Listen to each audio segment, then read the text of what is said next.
Hello, coffee community. While I'm busy roasting and sending out these boxes, I wanted to make sure I provided you 4 simple ways that you can enjoy these amazing coffees. AB coffees, directly compared, taste and smell the flavor wheel. And so as long as you have one of these, you're going to be good, and a coffee grinder, because all of these coffees come whole bean, ready to go. Let's go. All right, method number 1 is a classic pour over. Now the pour over dripper uses a gravity filtration method. It's super easy to use, and a lot of people already have a gravity dripper. So if that's you, you're in good company. This is brew number 1 for our GR1 specialty and GR2 not so specialty commercial coffee. So I am not going to talk about the coffees now, those will come later, but I am brewing up the GR1, which is the Kenya and Ngamo AB washed. This is a beautiful coffee. And then actually still a pretty nice coffee, but past crop Gesha Colombia honey process. It's just showing some signs of paper past crop aging. All right, so what we're going to do today is I'm going to be brewing on the Hario V-60. If you only have one pour over, just brew it twice.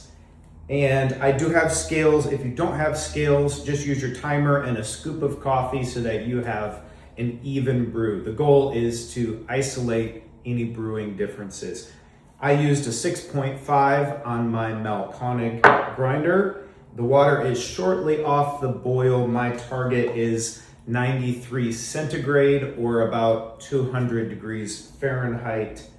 And I'm brewing with 20 grams of coffee in for about 330 grams of water. And that'll give me a nice brew ratio, 1 to 16, 1 to 16.5, as I prefer with my pour over. So I'm gonna brew for about 2.5 minutes, and then we'll come back to brew method number 2.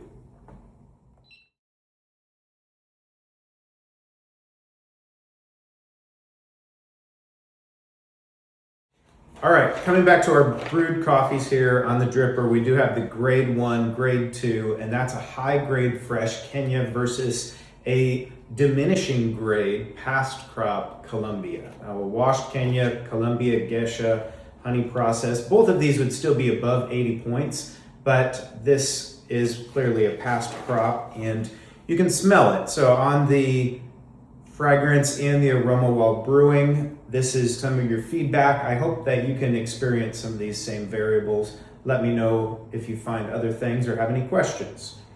The Kenya initially on the fragrance was just very lime and raspberry, this bright fruit, and it just really has this character, this zest that's coming off. Whereas the past crop Colombia is a little more subdued. There was some red fruit and sweetness in there, but I was getting a little bit of the kind of straw or dry grass aspect to it, and that's part of that past crop in the fragrance. These coffees are hot, fresh off of the brew, but while the aroma was steeping and brewing, the Kenya was very perfume-like. I got a little bit of the sun-dried tomato just in a spiciness, a savoriness, but really it comes through more as like mango. Sometimes with mango and tomato, I get them overlapping a bit. And there's definitely not the strong Kenya tomato in this. It's more of a mango that I'm getting, which I really enjoy because I prefer mango over tomato in my coffee.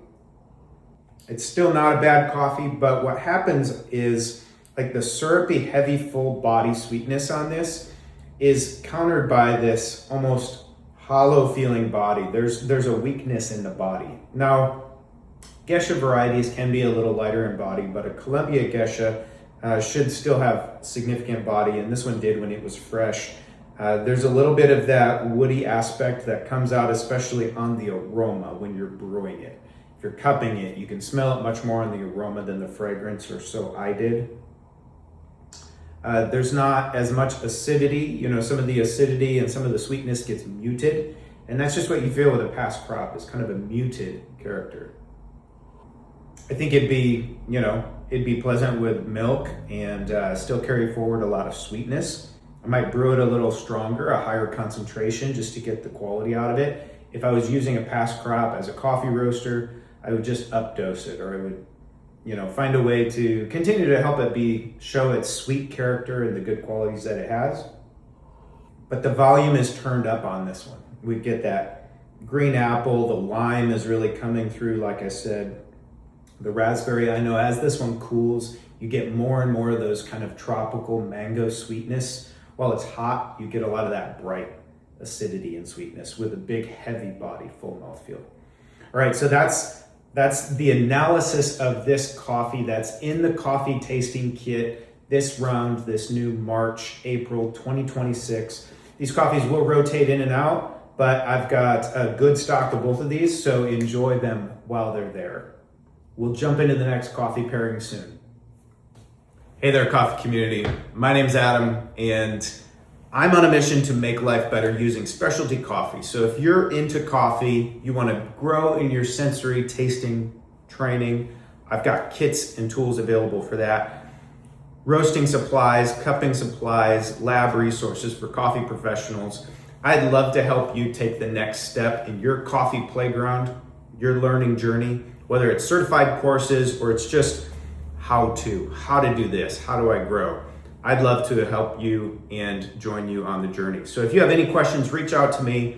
If you like this video or any others that come before and after it, share it with a friend and let me know where you're at in the coffee world. Maybe we'll meet up for a show or a class. I'd love to see you and bring you in on the community. All right, keep growing, make life better. See you in the next video.